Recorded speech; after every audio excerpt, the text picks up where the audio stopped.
10 years on from the financial crisis, have the authorities done all they can to put us back on our feet? Sean Corrigan from Cantillon Consulting joins us now with more of where we are, because it seems to me that we're bumping along the bottom at the moment. Opportunities are there because no one pays too much the debt they take on board.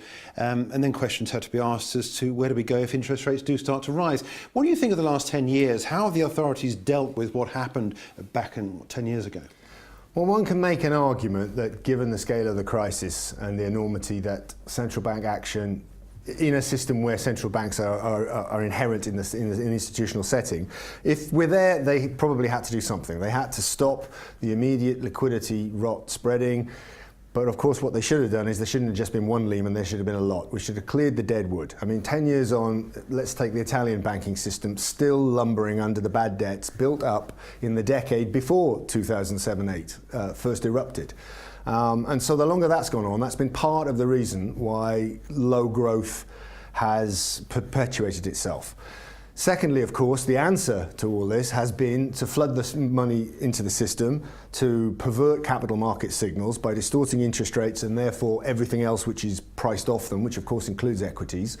And so business decisions are being made on a slightly artificial basis. And okay, we've produced a strong stock market rally. It's rivaled in the States most of the broad run-up we had into the previous tech boom in 2000, that topped out in 2000, 2001. People have gone back to work. But we all know the underlying feeling malaise. It dominates the news headlines, it dominates the political agenda. And I would argue that's because central banks didn't get out when they should have done very early on. And the reason is, they all were worried about what supposedly the Fed did wrong in 1931-33, when the Fed didn't respond quickly enough, supposedly to the post-crash environment there. But then in 1937, there was a partial, half-hearted attempt at fiscal and monetary tightening, and the economy fell off a cliff for 12 months. And the fear of 37, the ghost of 37, is what's kept them in the game. But of course, the longer they go, the more that they're keeping this spectre alive. Let's take your point about the should have been 10 more Lehmans than we got. At a macro level, that's fine. At a micro level, that's massively damaging. You get a lot of people going bankrupt. Individuals are losing cash, hard-earned money, and they'll have complete lack of faith in the system. How do you get round that? 10 years on, and we would have survived on a macro basis, but micro would have been had a lot of individual Yeah, I mean, casualties. I'm not glib about it. I mean, we've all been through periods in our own life where we've faced financial hardship, disruption, difficulty. I mean, that is a factor of life, and one has every sympathy with the individual, but ultimately, the individual, you have to wonder whether the individual is best served if he is then locked into 10, 15 years where A, his own economic prospects do not improve after that shock in a manner that has happened traditionally in the past, when he now has to worry about the sustainability of his pension, when he sees housing prices roaring away and possibly stultifying the prospects of his children and his children's children, and so on and so forth. So there's a plus and a minus. We would undoubtedly have had a lot of pain. Many people would have had hardship, but we have welfare state safety nets. They, even at the worst environment, there wouldn't have been many people who actually starved to death. If you look at the experience of some developed markets, whether it's Eastern Europe after the Berlin Wall came down, Asia in the late 90s, they had a horrible crisis. They dropped 20-odd% of GDP. Iceland did the same thing. But because the catharsis was so severe, the deadwood was all burnt out, and with the right market mechanisms in place, people's natural drive in the mornings to get up and earn a living, and they earn a living by producing things for other people to have as part of their life, and we'd move on. Okay, so we are where we are at the moment now because of central bank action, inaction, or whatever you like to call it. Neil Kashkari's in my mind on this because he has said that interest rate rises in the States are going to kill the economy. And we are looking potentially, I think, according to Fed funds, of another interest rate rise come December. Should we be seeing interest rate rises? Is it going to kill the economy? Should we be wary about taking interest rates above where we are? Can we afford to do with the amount of debt that we've got? Well, the problem here is that Mr. Kashkari, of course, doesn't understand the concept of capital. And in fact, if there is a threat to American prosperity, it is that we will consume more capital than we create.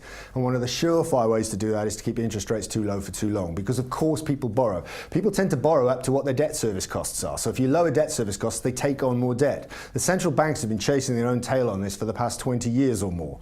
And to say that interest rates will kill the economy, interest rates might stop people borrowing more to the point where even at the lowest interest rates possible, we cannot support the burden. At the moment, American corporate leverage is rising, particularly manufacturing particularly, but also other areas. It isn't mattering quite so much because, of course, the interest rate charge is very low, particularly because it's tax subsidised, because you take interest rates out before you declare a profit and pay tax to the exchequer. Well, so that's fine at the moment. The multiple of interest rates by the debt is not problematical with their earning structure, but the background thing is there. So at some point it will be a problem, but the longer people like Mr. Kashkari hold sway and keep rates low, all the incentives are on CEOs to issue debt, not necessarily to invest in for productive purposes, but to manipulate their balance sheet so that their return on equity continues to look good. So they can take relatively modest, but yes, appreciable earnings growth and turn it into a good return on equity, and everybody is sweet in the stock market. Ultimately, that's not a great solution, is it? But there comes a point where all that's going to fall apart if you keep on raising interest rates. Well, at some point it will fall apart to keep on raising interest rates, but how are you ever going to get the patient off the drip? You have to, at some point you have to cure him. So the best thing to do is to say, look, it's going to end, let's get on with it. You, at the moment, are reasonably robust. Don't push yourself into a corner where we have to take even more radical and far-reaching suggestions and policy punts the next time around. We don't want another 10 years of this, do we? We want some point to get beyond it. If we have to have a small recession in the middle, I mean, cross your heart and hope to die, but it might be worth paying the price. Yeah, what about inflation? Doesn't seem to have picked up yet. We've got all this QE in the system, $4.5 billion from the Fed. We've got €2.5 billion from the Eurozone and counting. We had a modest amount here in the UK. Japan's been down that route. We don't seem to have had any inflation. Is it storing up inflation for the future? Well, this is another debate that has only just really resurfaced. There's a background idea that because we in the West and in the more developed nations in North Asia are getting old on the average, the demographics are greying, that we're all going to stop spending. But what they've forgotten, of course, is that means we're going to be running down our capital. So yes, there may be less spending, but our capital base might go down even quicker, and particularly if government policy is not conducive. We all know what savings rates are like in the UK. If you do them properly, they're actually negative. In the States, they're only 1% or 2%. Japan doesn't save at the individual level. Corporates do, but individuals don't, so on and so forth. The inflation we've had is undoubtedly there. There's been one disguising factor and one mitigating factor. The one mitigating factor is we've inflated while we've had interest rates low. So a lot of what used to be savings and held in other forms has ended up in money, sitting, not doing very much.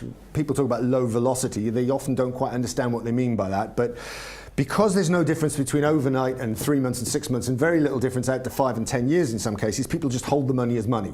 So there have been savings somewhere in there that have been hidden. Secondly, the mitigation is we've had a productive revolution. We've introduced, 2-3 billion people around the world to the new ways of doing things, and they've all competed and they've all found better and cheaper ways of doing it, and we're actually benefiting from that. If you're a producer of those goods, it's tough for you, but as a consumer, which you also are, it's been a great period. Where the inflation has been in non-tradable goods, so the things that don't cross borders, people-heavy businesses, because we're not really printing people, and everything that is heavily controlled, regulated or supplied by the government has been the thing that's gone up. So it's been housing, education, health. Everything else has gone down. But there is inflation there is inflation in asset prices, and potentially there is a problem somewhere along the line. It hasn't appeared as rapidly as a lot of people thought, because there have been not every cycle is exactly like the previous ones, but the laws of economics are not suspended. So where do you put keen money then if it's not cash? Well, I still think you don't really want to be in the bond market if you can help it, although if you play the right parts for the right horizon, we do have something of a modest term pickup. If you believe the Fed is going to baby step its way up, then there's possibly the idea of going out a little way, running down, going out a little way. But again, you have to be careful. Corporate debt spreads are the lowest they've been in 10-15 years. They're at the lowest absolute levels that they've been since the Great Depression, and we're already talking about corporate leverage and therefore potentially the soundness of the structure behind those getting overstretched. So it is a quiet game still at the moment for holding equities. They've repeated the move that they did back in the 2000s, and we obviously have lots of hot stocks that you don't want to be anywhere near because they're momentum trades. But in the background, it's very hard at the moment to find anywhere you can't take 80% of your money out of the market. It has to be somewhere. And at the moment, again, they're still the least worst possibility. But I think you mustn't have unrealistic expectations. We're in a world where they're priced at a level where big long-term returns are probably behind us. But for the moment, there's no absolute dark cloud on the horizon which would tell you to head for the hills. US raising interest rates, Eurozone looking like it's going to start doing something. Euro-based assets, dollar-based assets? Well, yeah, Europe's had its partial recovery, but again, it comes back to the question we started with: how much of the European recovery is due to genuine entrepreneurship and the hard work of the people in those factories and offices, and how much is simply because the European Central Bank continues to print too much money? We had a horrifying comment by Mario Draghi the other day, where in his usual somewhat arrogant manner, he said, "It's not our job to prick local bubbles." What he means is, effectively, reading between the lines, is I know all you guys in Northern Europe have rates far too low to be healthy, particularly look at your property markets, but you deal with those. I'm looking after the Italian and the Spanish banking system because that's the key to European integration. And that's a horrible basis on which to run policy. So for now, yes, yet again, European business has come off the trough and is doing okay. But you must bear in the back of your mind how much of this is artificial. Now, that artificiality could last for 10 years, so you can't miss it entirely, but you just have to retain a slightly sceptical look at it. Yeah, all about timing. Yeah, of course. Sean, we've got to leave it there, but thanks for joining us. Sean Corrigan from Cantillon Consulting with a macro look at where we are 10 years on from the financial crisis.